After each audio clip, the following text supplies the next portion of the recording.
We're live, right? We are here. It's good to see you and Josh as well. But Marianne, it's good to see you.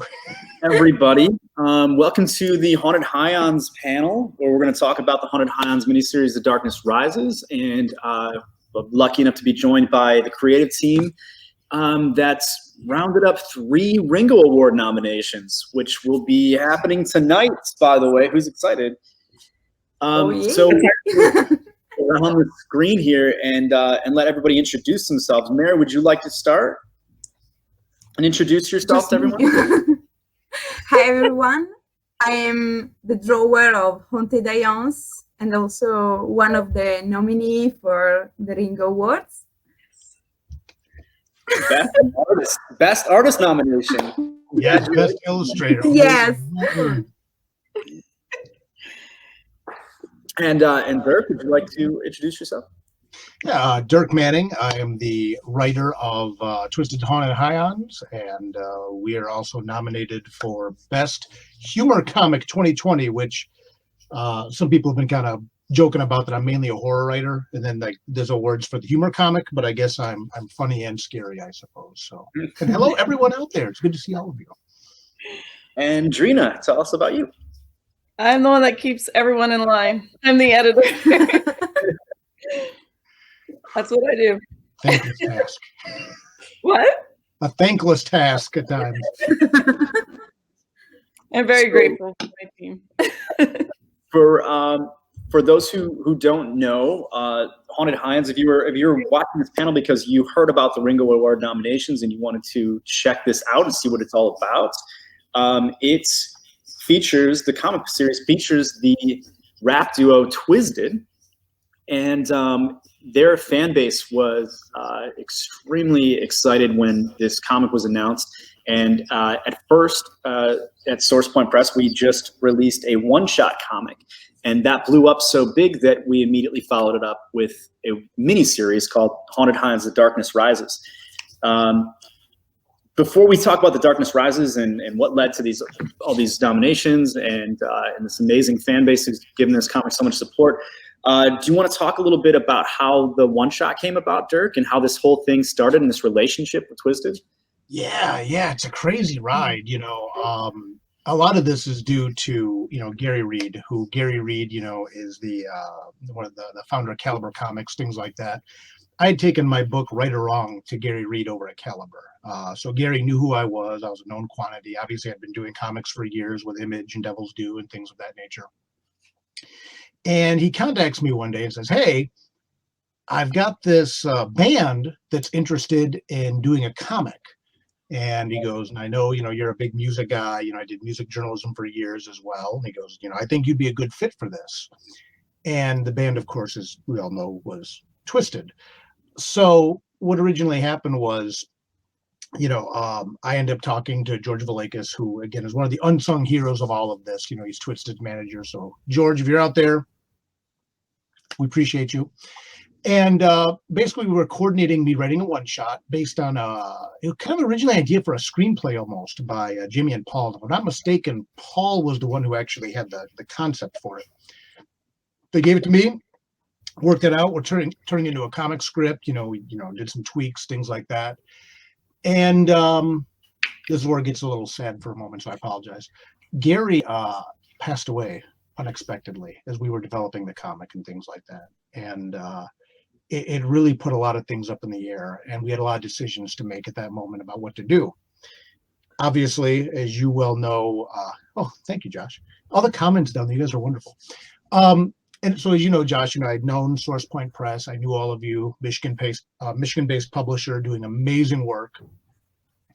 So what I did was basically, when Gary passed, I went to George, went up to M&E's office and said, "Hey, look, we don't know what's going to be going on with Caliber." I will say Caliber did end up continuing, but at the time knew it was going to happen. And I said, Gary mentored this guy named Travis McIntyre, who runs his own publisher called Source Point Press. Maybe this could go there. And I said, Source Point Press is a Michigan-based publisher. They're making a lot of good moves. They're doing a lot of really good stuff. they would take care of you guys. And again, I had relationships with other publishers and things like that, but I knew SourcePoint would be the way to go. So long story short, George said, okay, I trust you. I have no choice because, it's you and I at this point. I went to Travis and I said, hey, I got this book. We're lining up this one shot with Twisted. And I said, we're really, though, this has enough to be big. Twisted's fan base is huge. We really should try to get this book. This is a book that could get us national. You could help us move towards national distribution, be a really big deal. Travis did his thing that he's famous for. It worked out. We launched the one shot at New York Comic Con, and then he went into the miniseries after that. And here we are, Baltimore Comic Con, a couple of years later. Just amazing. I remember the day that that George first came and met Travis and I. It was at a convention, and he kind of scoped us out. We gave him some books. We talked about this idea, and I'll be honest, I had mixed feelings because it was so soon after Gary's death, and he passed away right between conventions. We had just before New York in Boston, got back from Boston. And I believe we had a convention the following weekend where, if I remember correctly, you had the finished script ready to show him and talk to him, go over with him. And just like that, he was gone. And just days after I just spent a whole weekend with him and traveled with him. And it was so unexpected. So the whole thing was kind of, it didn't get off to a running start. Everything, all the groundwork was there, and all these relationships were kind of positioning themselves into place for what became such an amazing partnership between Magic Ninja Entertainment and SourcePoint Press and everyone involved. It was kind of a strange series of events. Yeah, and furthermore, what's interesting, and I think this is where Mariana comes into the picture. Mariana and I had been volleying back and forth about different ideas for projects to do. And Mary, you could probably speak to this a lot more than I can, but you and I pitched several different ideas and things like that. And Mary's amazing, obviously. She's nominated for Best, Illustrator for the Ringo Awards this year. I think your talent is unquestioned. But nothing was clicking the right way. And then this opportunity came up with Haunted Highons. And do you want to talk about, I guess, your take on all this stuff, how this all went together? You'll tell the story probably a lot better than I will. So For me? Yeah. I'm sorry, I lost connection because we're a third world country. So the Wi-Fi. Yeah. Mariana's in Italy and joining us from Italy. So just I guess what your side of the story about how you got involved with Haunted Highons, because you and I talked about doing a couple things together and nothing was clicking the right way. And then this crazy guy came to you with this idea for this comic with these rap rock stars in it. She's frozen. Oh, Mary, you're frozen. She freezes in and out. I can say this while we wait for Mary to reconnect. Her early concept sketches were phenomenal, and it was almost like right out the gate, she had this vision for the look of it. Can you talk a bit more about that, Mary? Oh, well, Dirk just asked me to draw a small character design for Twisted. And so I was like, who the guys are? and I checked everything and just made a couple of sketches, and they loved it. And I was really, really crazy about that because I never had a connection with them, but with that sketch, I just made something for them, and they loved it, and I was so excited. And to be fair, I think Mary is being a little humble here. Yeah. I messaged you, if you remember, and I was like, I'm going to see the band at this concert. It was like 24 to 48 hours or something like that. I don't remember. It was like really quick. It's being really quick. Yeah. Because when Gary, passed and stuff like that, or no, actually it was slightly before then, I realized that Mary would be the artist, but I was like, can you get me some sketches in like 48 hours, just something to show what you can do, because I knew Yeah. how talented you were. And then she did these two Also- amazing sketches, and I took them to Twisted on the bus, and their jaws just dropped. You know, I remember Twisted saying, no, Paul is not the big one. Jamie is the big one.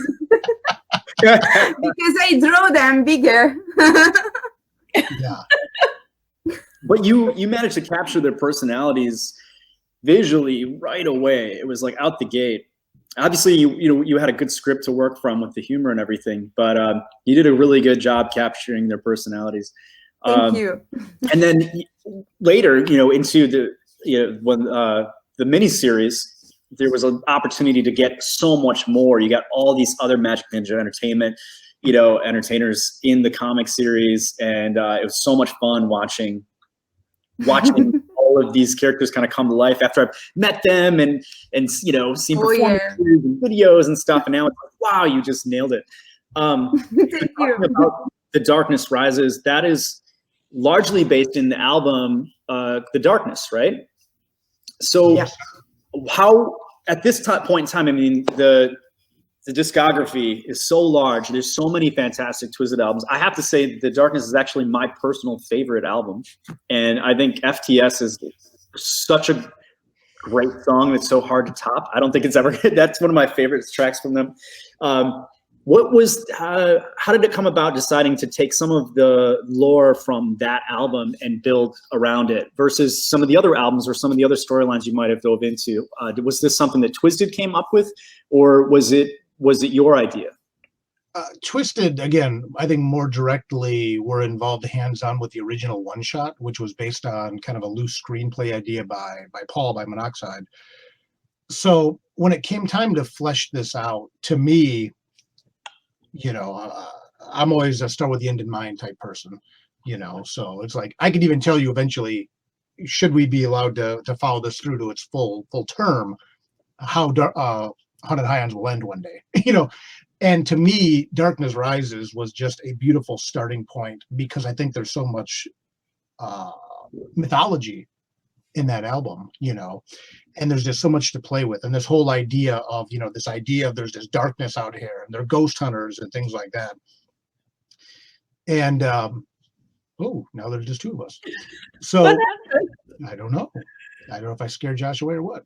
So, which is funny, because I was going to say, because this is where we actually got involved in bringing Drina Joe into the process there. What happened? Yeah, Josh, we lost you for a second. Oops. Oops. What did you do with Mariana? That one wasn't me.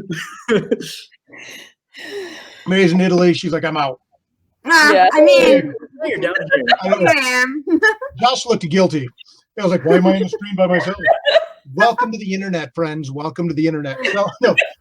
So for me, that was just that album, and the lore put forward in that album really allowed me to lay the groundwork for ideally what would be a lot more stories and set up the conflict and things like that. Establish Felicia more as a character, which is where I think Drina Joe comes into the equation. Obviously, knowing that we were all going to move forward with this. Magic Ninja was happy with it. Source Point was happy with it. The fans were happy with it. We had really broken through, even off that one shot, the idea that this was a vanity book. Because I think a lot of books based on celebrities sometimes suffer from the idea of the celebrity has to be shown in the best light all the time. And one of the things I love about Twisted is they don't mind, man. They let me mess with them and stuff like that, So Poke a lot of fun. Yeah, poke a lot of fun, and we're laughing together. We're not laughing at each other. We're laughing Right. with each other. And Twisted, for all the wickedness and all the darkness and all that stuff that goes on, they're funny. So this is, I guess, where then, Drina Joe comes into the picture, because I knew taking this book forward as a miniseries and things like that, I wanted to have a strong editor on board to look at this from an outside perspective and continue to build out this mythology. And obviously, So I totally agree that album is a really great place to start building it out, because I think they don't get enough credit for having some of that lore built in. There are some storylines and some things happening, characters and weird stuff. There's a lot to build on. But as that miniseries progressed, each issue kept raising the bar, and the story kept getting bigger and crazier, and then obviously more characters pulled into it. Now, obviously, Mary, that must have been work for you. You had to really get to know a lot of different characters. The one shot had a much smaller cast, and the Darkness Rises, you had a lot of people to draw. Did you? And did you spend a lot of time listening to the music while you worked? Oh yeah, I listened to every single album of them, and it's been quite easy actually to draw them, because after the Twisted ones, because Twisted have been really hard for me at the beginning to draw, but the other characters actually were easier. Really? And especially Blaze. Yeah. Yeah, we would go, you and I remember, Mary, would talk about Jamie especially giving you problems. Oh yes. Oh yes. And because of his head. I know it sounds crazy, but his head is really, really hard to draw. yeah, and eventually it just came down to, like, we just gotta get the essence of the character. I mean, we gotta get the essence of them. And then Mary just nailed it. I tried. They're not actually hyper realistic, because I'm not able to do hyper realistic, but I like to find the expressions of them, the funny part of them, of the characters. Yeah, well, and that's it, because they're funny. These guys are so funny. Exactly. And obviously when you listen to albums like The Darkness and things like that, there's a strong horror element to it. But if you ever watch them live, or you see them in concert, or you get a chance to meet them somewhere and talk to them even for 5 minutes, yeah, that's exactly right, Paul. All the hell, they're fine. We wanted to capture that too. Again, I cut my teeth as a horror guy, and I'm a horror guy at heart, and I think Jimmy and Paul are as well. But the flip side of horror is comedy. So it all blends together. And then as we started to build out the whole book and build out the whole universe and things like that, again, giving big props to Drina Joe for helping guide this ship and start to be involved. Travis talked about how it got better every issue, and a lot of people did. And we brought in an editor, which is a big part of it. We did the one shot off the seat of our pants, but we brought it. Sorry, I just I get to know. Pardon? Did you have any struggles helping kind of guide this through? Because I mean, there was a lot packed into that miniseries. Yeah. Well, I got to know them. I got to know Twisted through the comic. So I was completely blown away when I actually met them in person, because their characteristics were so captured in the comic. They're like personalities were characters. Yeah, they are comic book characters. So it's really a joy to sit with them and talk to them and just hang out with them. And you can bring that personality into a storyline, but it's already there. They were made for this, and they're funny. They constantly crack me up. So one of my favorite things about them and this comic series is how involved they've been, like, while still being super respectful of the creative team, having the control over kind of coming up and working out these ideas and working out all these kinks. They're there to support and help along the way and give guidance, while still giving some freedoms. And they're really involved in the best ways. I mean, we've done multiple signings with them at comic book stores and at conventions, and it's been an absolute hit every single time. And I remember thinking, okay, if you get too far outside of the Midwest, maybe a signing isn't going to be as big of a success, especially if it's in a massive convention with loads of other signings and like huge celebrities. And I would never been so pleased to be wrong. I'm just the fan. I know what Dirk is thinking about San Diego. Tell the story. Tell the story. This is all you. That's your home turf.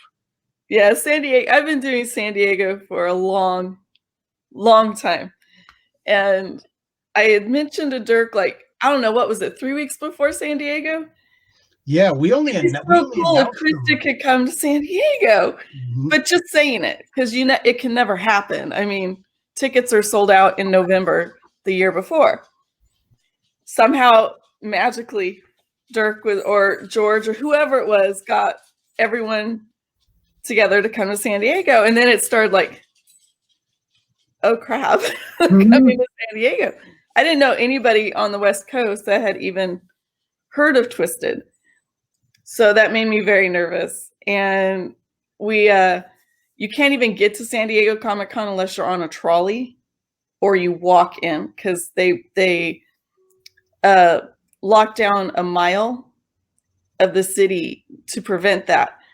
So we were on the trolley and we get off the trolley and all of a sudden you're like, whoop, whoop, whoop, whoop, everywhere, far and wide. And like the relief just washed over me. Like, fans came out in droves. Yeah. Yeah. And then later they admitted the same thing. They were like, we were worried too. And then they were just excited about it. And then the line for Twisted was it was super long. It was like wrapped around the booth and around the corner, and it was fantastic. And we got in about an hour early, and people were waiting at the Funko Pop area because they knew Twisted would be coming by. They were like waiting there to look at them and get pictures of them and stuff. So it was pretty cool.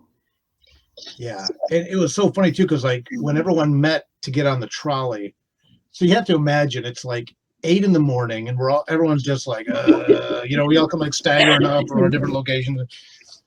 So there's Jamie and Paul in their war paint and the makeup on the trolley with Dustin and George and Adria and myself, and we're all just sitting there like in the trolley.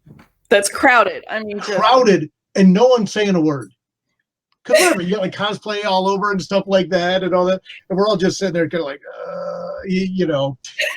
And I kept thinking, and I'm sure they're thinking like, oh God, I'm going to get in this trolley and people are going to be like, like fawning or whatever.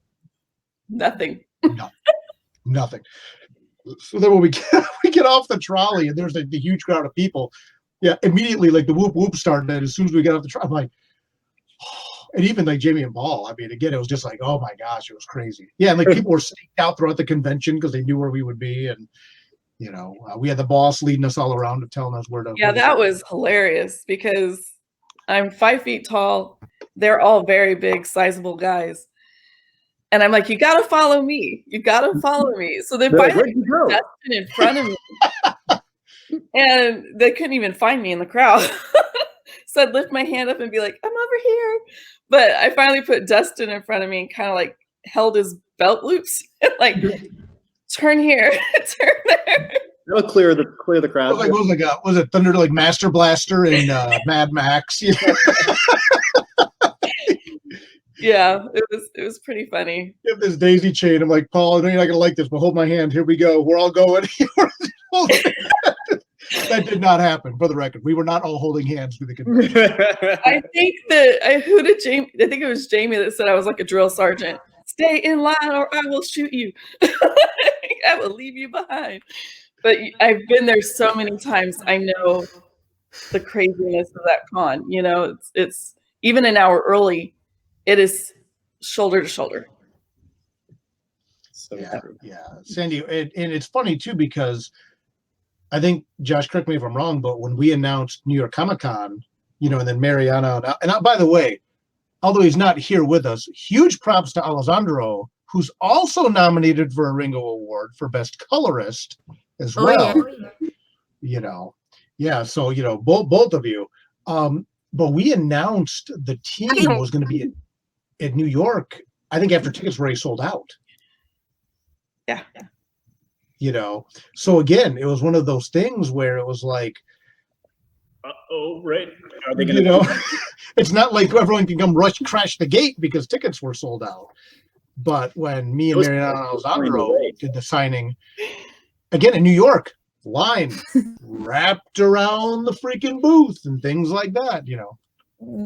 Yeah, it was Their appeal huge. is their appeal is great. They have a lot of fans, a lot of loyal fans, and they have one in me now because I love their music. I love them. I think they're great. So really quick story. We kind of touched on this recently for those who watch our live auctions, but we were doing Rock and Shock, and Twisted there. They were a guest at Rock and Shock, and they were playing, performing, because Rock and Shock it's an incredible event where there's a concert venue one block from the convention hall, and one ticket gets you into both, and there's music at all weekends at the same time as the convention, so you can go back and forth. And this was a great opportunity because Twisted was going to come in. They were going to stop by the booth. They're going to do a signing at the convention and then go perform.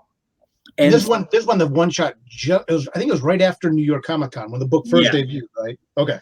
So it was just the one shot, and we had a handful of variants and sketch covers, and we were unpacking the boxes, and we had, I think, 1 box, 2 boxes, pretty small boxes of the one shot, and then went, where's the rest of them? Oh no. And it was Friday. Twisted was showing up on Saturday. By noon or 1 or something, really early in the day on Friday, we had sold out of every single thing we had. And there was a line of fans because we had a big banner. I knew exactly where we were. And they were like, what do you have? What do you have? And I'm like, nothing. I'm so sorry. I was worried sick because they were not happy. Not Twisted, the fans. The fans were not happy at all with us. And we definitely screwed up on the packing. And this turned into a big ordeal, but it just showed how rabid the fan base was even over there in, Massachusetts. There's nationwide, the fans are loving this comic series from day one. And of course it was great, that night, George got me into the concert and, got to hang out and watch, and it was such a phenomenal live show. They are pros. They light up a stage. It's so much more than just music too. It's practically like stand-up comedy. After they have all these skits and stuff in between, and they just know how to entertain. And it was a ton of fun. Great weekend, despite all of the people who were angry that we sold out of books. Well, and it's funny too because, and I got to bust Travis's chops mildly on this. After New York, I said, take as much as you can. I go, take everything you can. Yeah. I'm like, Travis, I said, because this was, again, still fresh in the relationship. I said, everything. I said, take everything. We're going to take a couple boxes. And you guys ended up selling the banner even, didn't you? We almost did. We were trying, yeah. And I eventually caved and said, all right, fine, I'll put a number on it. And it didn't quite happen, but yeah, we almost did. It was, it was something. Yeah. And what's funny too is, I think a lot of, talk about the music aspect. I think a lot of people have an impression of Twisted from when they started 20 years ago versus where they are now. And if you listen to their new single Rose Petal, it's burning up on freaking Octane on, Sirius Radio. It's blown away the rock charts. Twisted is being featured on the Knotfest website. And so they're the evolution of their music, and I think something that's so cool is the comic people now read the book and say, "Wow, Twisted, they seem like pretty cool guys. Okay, I'm going to check out, Generation Nightmare or the Darkness or Continuous Evolution of Life's Question Mark," and they hear a band that is not the band that maybe they knew 20 years ago. Absolutely. And the Rose Petal, that new single. Oh my God! I mean, it's the Rontail movie soundtrack has introduced some people to it too. I've had numerous people hit me up and go, "Who is doing all the rap music in the Rontail movie?"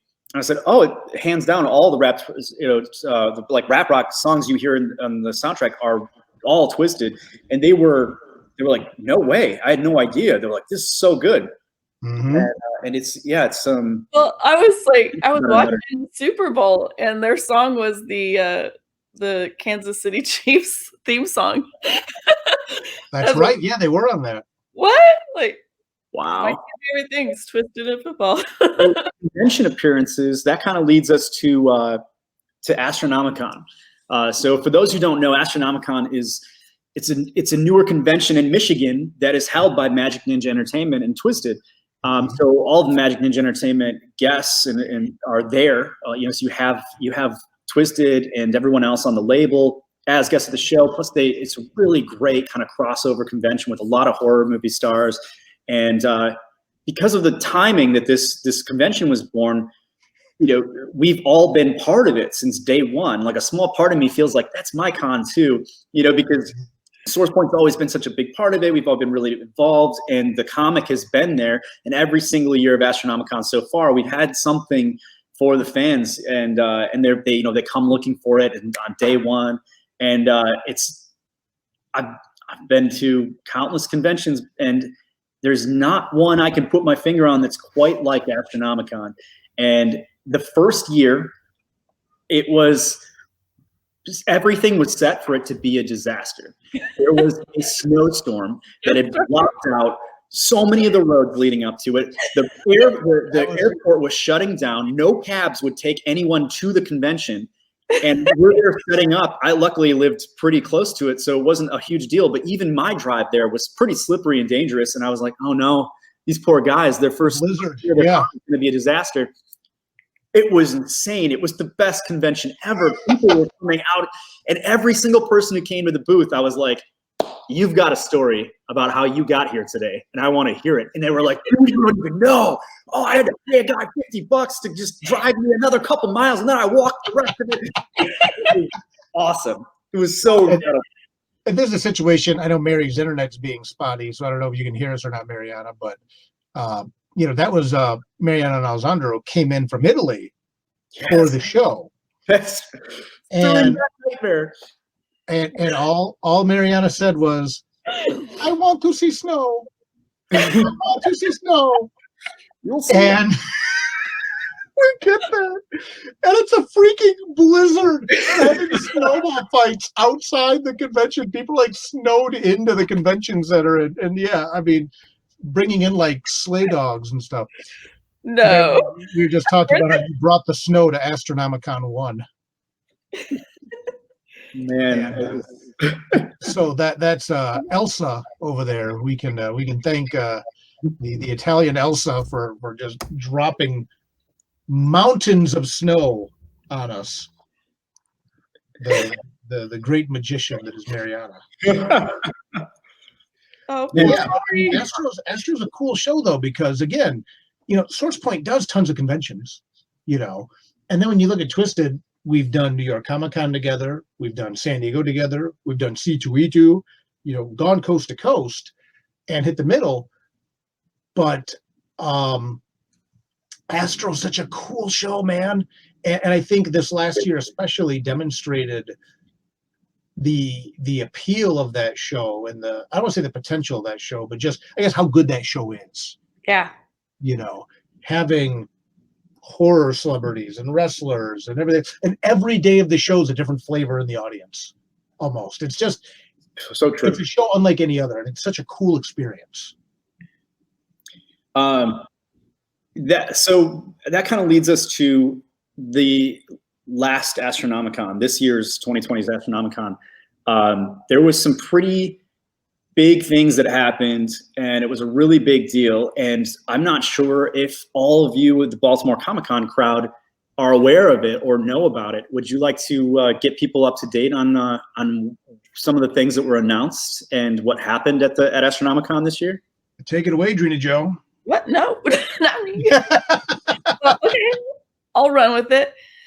So we announced a partnership with Ken Levin, who works on or who produced The Preacher and The Boys, and he's working on Grim Jack right now with the Russo brothers of Marvel fame. And we're going to be, what are we doing exactly? Yeah, we got to be careful how much we say. Yeah. But we have entered a partnership with a production deal to ideally make Haunted Highon's television show. I don't think we've been very secretive about the fact that ideally we want to do an animated series. Yeah. And partnering with Ken, who is again, whose success is very, very noteworthy, beyond reproach at this point. I'd say he's one of the biggest names in adapting comic books to the screen. Yeah, absolutely. I mean, if you watch The Boys, executive producer Kenneth Levin, the Preacher TV series, Kenneth Levin. So to have him partner with us on this project has been amazing. Now, obviously, the state of world affairs with Corona and everything else has kind of slowed things down a little bit in some ways, but there's also a lot of movement as well. And we have to be very careful about what we say and what we don't. But things are moving ahead. I know a lot of people have been anxious. Can we talk about what we do have already in the bag, or no? I can't believe I'm the one saying I'm not sure how much we should say. Normally you're the one telling me to be quiet. It's true. We have a lot of good stuff. We have a lot of good stuff coming. Definitely. I think it's safe to say that we have written something, right? Oh, that's fine. Yeah, go. Yeah, we can talk about that. The pilot's been written. Ken Dirk and I wrote the pilot of it, so we're excited about that. Yeah. Pretty huge stuff happening. I think it might be a good time to unveil a little surprise video appearance here for everybody. What do you guys think? I think that would be amazing as we start to talk about things coming forward. Yes, because this kind of leads us to what's happening next.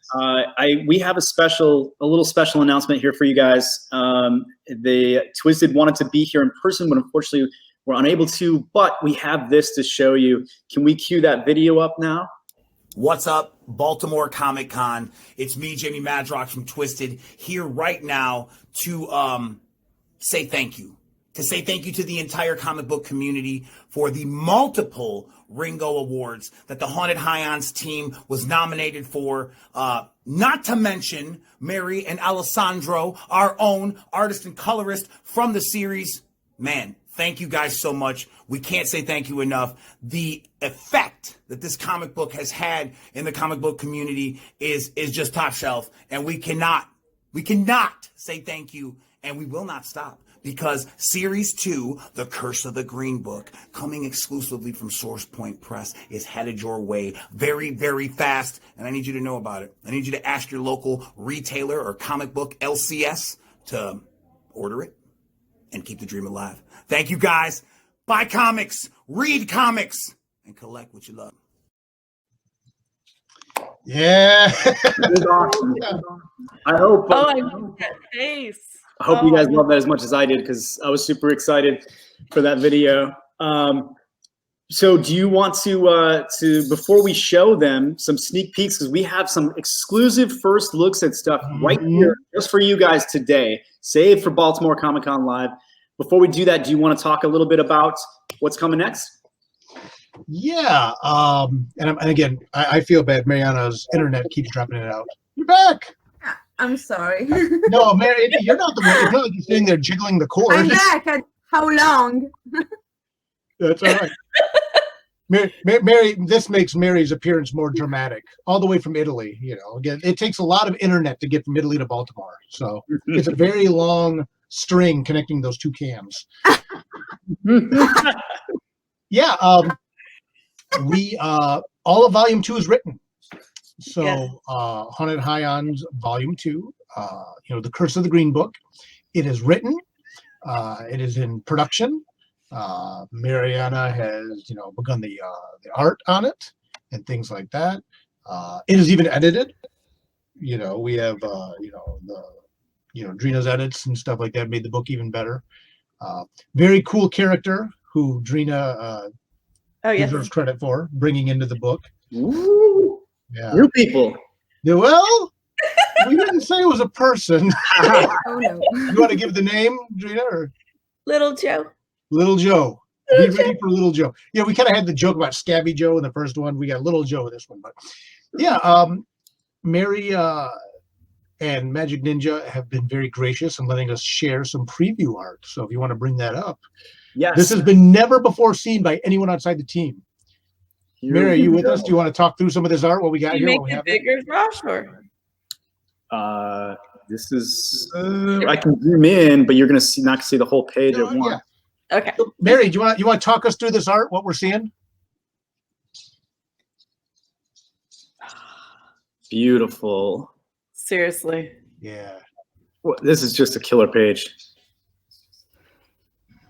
Yeah. Zoom out. Show us the whole page. Sorry, go for it. Zoom out. Yeah. Look at that. Mary, what do you want to tell? Can you tell us anything about this, or? About this. Just know I'm hating you because That's perfect. I hate you because. Sums it up. Par for the course. Par for the course. Staying on brand. But yeah, look at that art. This shop is so cool. I love all the little details in it. Yeah, What this can you is. tell people about this storyline. Is there anything we can say?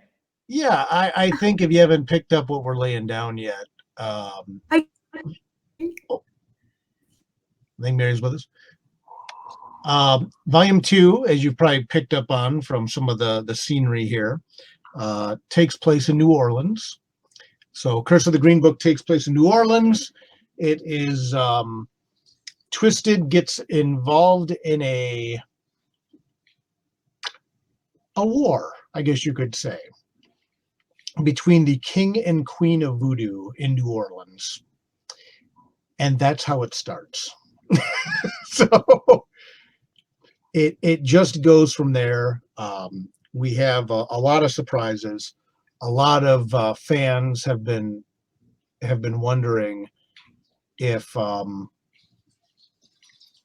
many references we're going to have to Green Book, the album, the Green Book. We got you. Someone said we got you. Don't worry, we got you. I think people are going to be very, very excited about a lot of the Easter eggs and things like that in this one. So this one is we packed a lot into the last miniseries with 5 issues. This story arc is 4 issues, and I would argue in some ways there's even more going on in these 4 issues than there were in the last 5. And I'm not going to say anything else so I don't get in trouble. But yeah, someone said earlier Mary is an art god, and I don't know if I don't think that's sacrilege in this case. She is amazing art. Yeah, look at that. I don't think there's any artist out there who draws ghosts as well as she does. I was going to say something too. I love how great Felicia's. You're able to see through, right through, and it's even better once the colors are in too. Yeah. Yeah, and again, Alessandro's colors are fantastic. You know, obviously this is just a line art. We specifically did not put any lettering or anything like that in this in order to kind of maintain some surprises for when this will be coming out and things like that. Yeah. But Alessandro deserves so much credit for the colors and the way he even the way he so masterfully colors Felicia. You know, doing a story with a ghost can be, as a main character, can be tricky. Very tricky. And even in the pencils, yeah, like Paul said, you know, the fact that that Felicia has a different color. Also, you'll notice that Felicia's dressed a little bit different in this one. And I bring that up specifically because this was something that Mariana talked about. And in volume 1, you know, the very typical ghostly white dress and things like that, you know. And when we started working in volume 2, much as an editor, of course, you know, Drina has insight. Mariana, as an artist, had a lot of insight into this too. And she said, she goes, I want to give Felicia a different look. And we kind of established in volume 1 already that her dress is kind of part of her essence, you know, that her clothing, what she wears. So when Mariana said, hey, I want to give her a different look, it's amazing, you know, and I think it humanizes the character even more. Felicia is such a big part of this book. And there you are, Mary. How are you? You're back. Maybe. We're just singing your praises a little. We don't want you to get a big head, so it's better you weren't in the room. We were saying many things. But then again, when you combine it like here, like if you want to blow me up here for a second, Josh, I'll show you some of this. This is Alessandro's coloring then as well. Okay. Yeah. And when you look at the coloring in this book, and again, trying to kind of do the best I can here. Translucent ghost, multicolored backgrounds. Incredible. Incredible. Mariana's incredible. Alessandro's incredible. The writing's okay. We have a great editor. You know, Is that Nolan? a phenomenal Is publisher. Nolan. Nolan is crashing our party here. I know that. Baltimore Comic Con. Hi, Baltimore Comic Con. Nolan had to get in the. He had to get Deepwater in the mix. So yeah, we hope you all enjoyed that. Like I said, we have been sitting on some of the art from this for a while, and we're glad to share it with Baltimore Comic Con. You know, I mean, if not now, when? You know, Exactly. Perfect time to unveil some secret stuff that's been in the works. And yeah. The really hardest excited. thing, the hardest thing about making comics, and is to me not being able to talk about the stuff that's done. You know, knowing it's not going to come out for months. You know, again, Volume 2 Haunted Highlands written. It's done. Mary's working on the art, and not being able to share that stuff and things like that, or even like what Dream was saying a minute ago. How much can we talk about? It's tough, but it's worth it when we get to do stuff like this and come to Baltimore and drop some previews. Absolutely. I think we're all really excited to see some of the album tie-ins, and obviously for those who don't listen to the music, this is still a really enjoyable comic. We've had so many new readers that were like, I just keep hearing about this series. I have to check it out. And then they realize like, oh wow, there's so much story here, and it's so much fun, and it's a really entertaining and funny book.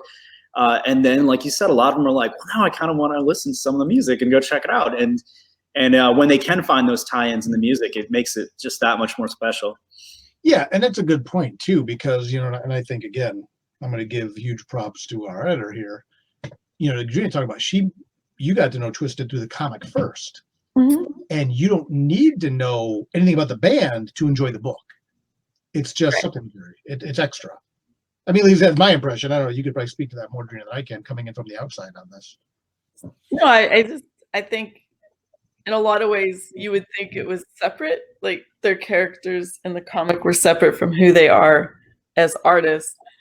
And you know, you still get the solid work from their music. The last 2 albums have been phenomenal. Big hits too, so that's pretty cool. But I love their characters. Yeah, and it's something that I know a lot of my readers, because you know, I mean, I have a pretty substantial library of work, of creator-owned work, and it was so funny because with Haunted Highlands, sometimes people were initially a little like, well, I don't know anything about the band, so I don't know if I can read Haunted Highlands. Yeah. I'm like, it doesn't matter. It's a book. You know, my rule, anything I write is you should be able to pick up any book I write and just read it. You have to have no context, nothing. And it's part of like, I guess how I look at like the book world. I don't need to know about Stephen King as an author to enjoy his work. I should be able to pick it up and read it. And with the Haunted Highlands, it's that same thing. And like you said, Josh, so many people that initially were finally like, fine, I just hear about Haunted Highlands nonstop, almost begrudgingly picking it up. Check it out. You know, and then finding out that, oh my gosh, this is really good. The art is amazing. The colors are amazing. You know, the writing is passable, you know. So here's Paul Talbot says, Magic Ninja and Source Point Press were made for each other. I can't think of another company that Haunted Highlands would fit right in with. I know this was originally meant to be a Caliber title, and I have to agree. Like, it was such a good fit with Source Point. Such a strange series of events that led to this, but we're really we're all grateful for just amazing relationships that we formed, and how much fun we've been having ever since this whole thing kicked off. It's been great, and thank you so much for all the comments, everybody. I know. Ashton and Josh and Amanda, you're fantastic. Someone, oh yeah, I see people putting in their little comments even about wanting to know spoilers of what's coming, and you'll see. So I think we're pretty much here at the end. So we should probably sign off here. How can people? Well, I'll let you know how you can keep up with things happening at SourcePoint. You can go to sourcepoint.press. They'll take you to Oxide Media, which is the parent company, and it'll show you all the products from SourcePoint, including the books and the graphic novels and the comics and the T-shirts and the merch and all the cool fun stuff. And we have blog posts there. And obviously keep up with your regular comic news sites as things happen. They're going to be unveiling all sorts of new things there. And you can follow me at Joshua Frantic, all one word, pretty much on all social media platforms, mostly Twitter, if you actually want me to see it or, reply. And SourcePoint Press, pretty much everywhere, and Source PT Press on Twitter, because the consonants are so long, the number of letters so long. And how about you, Drina? Where can people follow you? Well, first, can I say hello to my best friend? She's here, Penny Lane. She's watching from Scotland, so I wanted to tell her hi. Drina Joe, Drina-Joe, Drina Joe, everywhere. Perfect. And We don't interact a lot. Sorry, guys. No, Facebook, Instagram, Twitter, all at Dirk Manning. Look for the picture of the guy that looks like this, top hat and scarf.